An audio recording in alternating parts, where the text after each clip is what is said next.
Buenas tardes, vamos a hablar de los efectos del calor sobre los cuerpos.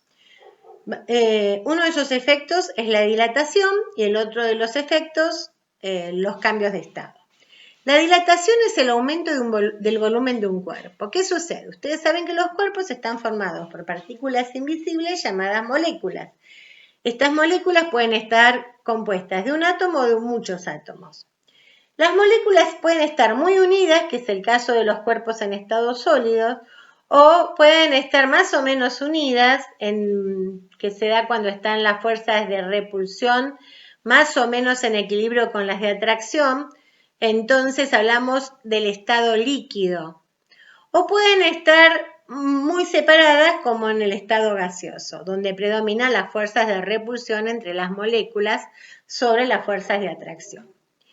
Bien, estos estados no son inamovibles, se puede cambiar de un estado a otro. Un cuerpo puede pasar del estado sólido, si le aumentamos la temperatura, puede pasar al estado líquido. Y un cuerpo líquido, si lo dejamos enfriar, puede pasar al estado sólido. Cuando un cuerpo pasa de sólido a líquido, decimos que ese pasaje se llama fusión. Y si pasa de líquido a sólido, el pasaje es solidificación. Nosotros podemos tener un gas y a ese gas comprimirlo tanto que aumenta la temperatura y se unen tanto las partículas que pasa a ser un líquido, es decir, que pasa del estado gaseoso al líquido. Y se da con aumento de la presión. Eso se va a llamar o licuación o licuefacción.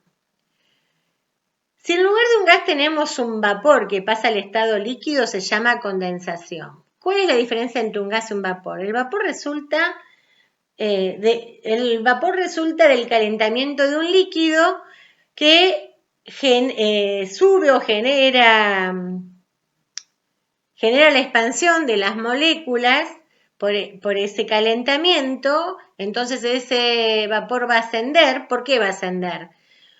Porque con el calor las moléculas se separan, entonces el vapor va a ser menos denso que el líquido, por eso el vapor va a ascender. Cuando se enfría ese vapor, que lo podemos ver en los azulejos luego de que cocinamos, ese vapor vuelve al estado líquido, eso se llama condensación. De líquido a vapor, evaporación o vaporización, y de vapor a líquido, condensación. Entonces ya hablamos de solidificación, fusión, licuación, condensación, evaporación. Nos faltaría hablar de volatilización, que se da cuando un sólido pasa a gas, es el caso de unas perlitas blancas que se llaman naftalina, que se suelen usar mezcladas con algún diluyente de hidrocarburo para pintar la madera, porque eso evita que la eviten insectos a la madera. Bueno, la naftalina con el aumento de la temperatura, sin pasar por el estado líquido, pasa directamente al estado gaseoso. Cuando de sólido se pasa a gaseoso, se habla de volatilización. Y si de gaseoso se pasa a sólido, se habla de sublimación. Esos serían los cambios de estado. Ustedes ya saben que el calor hace que las partículas se separen. Entonces los cuerpos pueden cambiar de estado, pero también los cuerpos pueden llegar a aumentar el volumen que ocupan. El fenómeno por el cual el volumen de un cuerpo se expande por efecto del calor se llama dilatación. Y la dilatación de los cuerpos puede ser lineal, superficial o cúbica. Es lineal cuando se da en una sola dirección. Por ejemplo, la columna mercurial de un termómetro va a aumentar con la temperatura siempre en línea recta. Entonces, ese tipo de dilatación es lineal. Si nosotros considerásemos las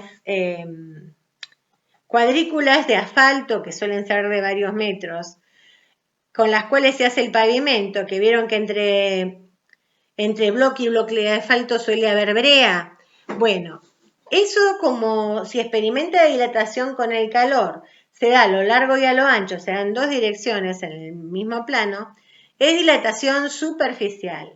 En cambio, si yo calentase una esfera de hierro y ésta aumentara su tamaño, hablaríamos de dilatación cúbica. Entonces, resumiendo, el calor en los cuerpos genera efectos. Estos pueden ser cambios de estado y también pueden ser la dilatación. Más adelante profundizaremos un poquito. Que sirva para resolver el trabajo práctico 16. Hasta luego.